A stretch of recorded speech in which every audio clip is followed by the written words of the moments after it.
speaking of getting paid nothing, basically, according to them, the WNBA and Angel Reese have been talking a lot about this upcoming CBA, I think it's called, meeting that they're going to be having with the players. I think stop talking to her. And Angel Reese is very adamant that they're going to be sitting out. The negotiations haven't even started. But whatever that number is, Angel Reese is like, we're more than likely going to be sitting out because it's not going to be what we want. And I want to know what she wants. I legit want to give me an answer on what kind of money you are expecting to make in a failing program. You lost millions of dollars last year, even though you had one of the best years you've ever had. And it wasn't because of you. It was because of Caitlin Clark. That's a fact. There's no statistics that. I'm just saying that as my opinion because she played for the Fever. So what kind of money is she talking about? I don't know. I mean, I will say, I saw a post talking about how Caitlin Clark, #1 overall pick, her rookie contract's worth $75,000, and then you have Wembanyama, $75,000. Now she has all these other sponsors, so she's probably making her money that way. But they're making money. I mean, that's a small contract. And then you have Wembanyama going first overall. His rookie contract's $12 million. A little bit of a difference. But you're also, again, factor it with what money is being brought in. You're in a multi-billion-dollar company, and you're in a negative $50 million company. Yeah. What do you expect? I don't know. I mean, you have to. This is your responsibility as a WNBA. You have to continue to try to grow that brand and that business. You have to get people in the seats. You have to sell tickets. You have to sell apparel because that's what the NBA does. Well, according to Angel Reese, she is doing her part. Oh. It's not just Caitlin Clark. I mean, she got that McDonald's deal. Yeah. I mean, it's her name's on the bag. I didn't even want to order it when I was there, but I had the burger. It was all right. Yeah. Barbecue sauce on a bacon cheeseburger. Hey, if she can get it, I'm happy for her. I mean, honestly, go get that money if you can. But like I said earlier with the NFL players, like anyone who can get to their bag, congratulations, good job. Whether you're worth it or not, that's a different conversation. Listen, but I'm never going to be hateful towards someone that negotiated their way into making millions of dollars more. I'm totally fine with that too, but you have to see it from the perspective of a business owner. I own a few businesses. I can't just give you money because it sounds great. Yeah. I have to have the money in my pocket in order to give it to you. Or then I go out of business. And technically the WNBA should have gone out of business a long time ago. Yeah. Because it's being subsidized by the NBA, I mean, what kind of negotiating strategies can you go to the table with that's going to benefit you? What they should be saying on the other side is, you still lost me $50 million or whatever it is. I should be paying you less, not more money.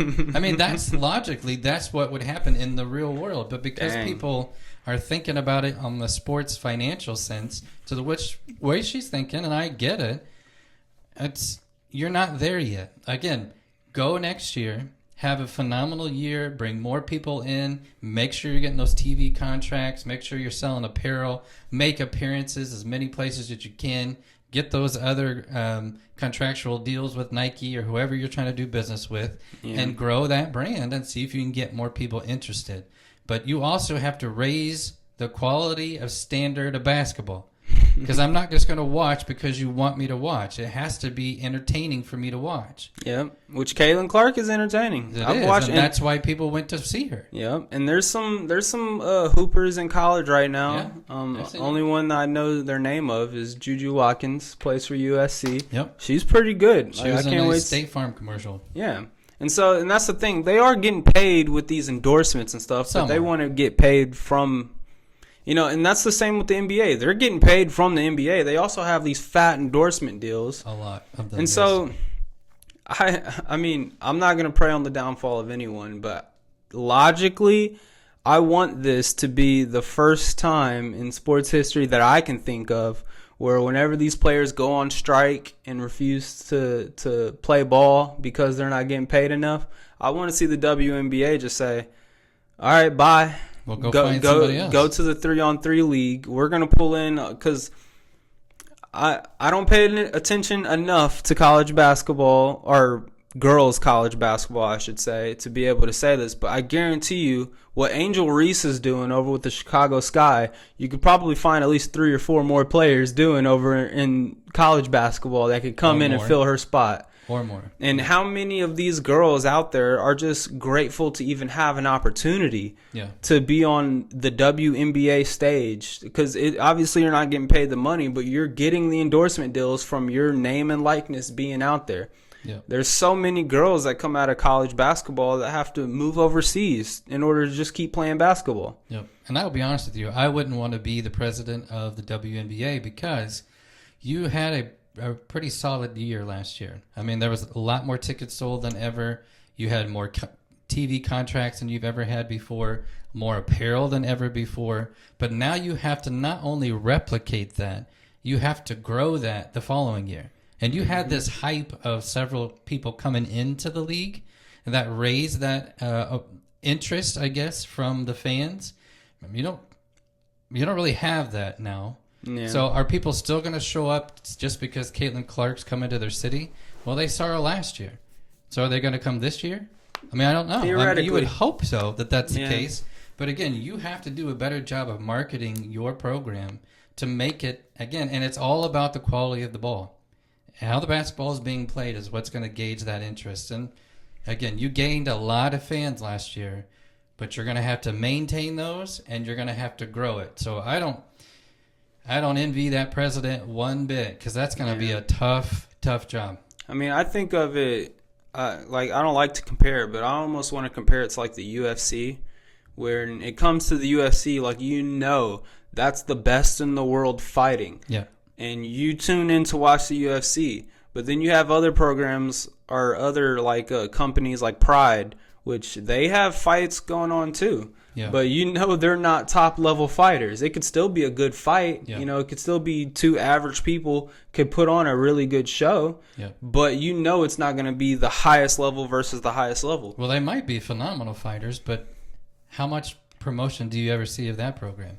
Yeah, I hardly ever see it. That's the thing. Even with all the promotion that you could give them, when people actually tune in to go ahead and watch it, you can tell. And that's the thing. Last year with the WNBA headlines were everywhere. Everywhere. Like every single time I looked at my phone, there was an ESPN thing about Caitlin Clark doing something. Like, Caitlin Clark hits 2 3-pointers in a row. Okay, how many NBA players hit 2 3-pointers in a row? But whatever. Yeah. But when it comes to actually watching the game of basketball, if you watch 3 NBA games and you watch 3 WNBA games, it's very clear which one's more entertaining, which one's more high action, which one has more suspense involved with it. It's typically the NBA games. Now, NBA is not perfect. They have some things they need to work on as well. Yes, they do. But which we talked about. The lowlights of the WNBA versus the lowlights of the NBA are vastly different. Yeah. The highlights of the NBA versus the highlights of the WNBA are vastly different. Now, you could have 2 teams in the WNBA. Obviously, they're not as good as the NBA, but they could be competitive. They could be entertaining to watch in its own category. But you still know that the NBA, if it has a game like that where they're vastly competitive and it's a close game and stuff like that, that's going to be more entertaining with what you're watching. And when it comes to something like that, I mean, you can't hate a viewer for wanting to watch the thing that's more entertaining. Yep. It's just like I said, the UFC. The UFC has reached so much success because they've done a great job of bringing the best talent from around the world to come into their program. When it comes to Pride, they still have a bunch of people from around the world, but they're not the best. And you can tell that when you're watching. It could still be a great fight, but they're not going to be as high level. So when it comes to the WNBA trying to get to their bag, like I said, well, I'm very get to your bag. Yeah, I'm interested to see what they're going to ask for. Now, obviously, that's going to be behind closed doors, so we may never actually hear that number. Yeah. But what are you going to go to the table with? Because I feel like you're not coming. You don't hold the cards, dude, as somebody said a few weeks ago, because you don't really have the cards. I mean, to be honest with you, you're not coming to the table with unless you just have some suggestions of how you're going to solve the problem to make sure that you're not losing money every year, because it's It's not a great business move to up people's salary unless you're making the money to do so. My advice to the women of the WNBA when it comes to these negotiations is don't let Angel Reese talk. You need to have a spokesperson who understands their place, understands the value business aspect of it. Yeah, because Angel Reese, in my opinion, has this. Trying not to get in trouble here, has this ego about her that she's entitled to some more than what they're giving her. Yeah. And I've never seen a WNBA player with more lowlights than her. Of all the missed layups and 6 rebounds in a row, this is her 10th game with a double-double. She has 11 points and 12 rebounds, but 6 of those rebounds came off of her missed layups. I mean, and it also speaks to the other team. They allowed her to get 6 offensive rebounds after she missed layups. Yeah. So we'll see. Watching some of these girl basketball games, man, it just infuriates me because I've coached girls basketball. I understand the different levels at play when it comes to girls and boys, but making a layup is something that's fundamental to the game. And anybody can do that. I've coached middle school girls that can consistently make layups, and to see some of Angel Reese's highlights, she's not worth whatever I think she's going to be asking for. I promise you that. And there's a lot of college girls that could probably do better than her, but she came into this class with Caitlin Clark, and they painted her out to be a rival of Caitlin Clark, and that's why they're trying to smoke fan the flames a little bit, create some smoke in there to where she's as good as Caitlin Clark. That is not the case. No. It never will be the case. Nor the same draw. I don't want to sound like a hater. I know I sound like a hater right now when it comes to Angel Reese, but I think everything she's been doing since she's gotten the league has been bad for the league. I don't think it's been good for the league.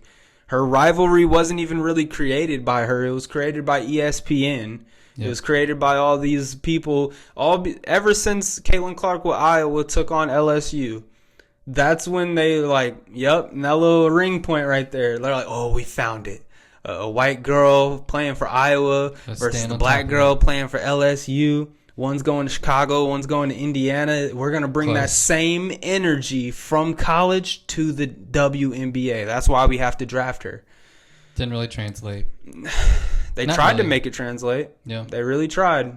And I give them props to it. You got to work with what you're dealing with. But yep. Like I said, in long term, I hope it works out for the WNBA because there are good fans for it, and you want them to do well. But I just don't know if this is the right time. Timing's everything when it comes to everything business. Yeah. Is this the right time to come to the table? And if they go on strike or something, that might. I don't want to say it, but that might be the end of them. I don't want to be a hater, but let them go. Yeah, I mean, it might, or the program's done. Mm-hmm. They say, well, you know what, we're just not going to invest in this anymore. Why would we if you guys are not going to be, Now, what would you do if Caitlin Clark was a part of that? I would say the exact same thing. I mean, honestly, let Caitlin Clark go? If she's going to be like that, yeah. Mm-hmm. I know what she did for the league, and I enjoyed watching her play basketball, but if you're going to come to the table, you got to have something to come to the table with. And right now, nobody is bringing that league to where it's profitable. Nobody.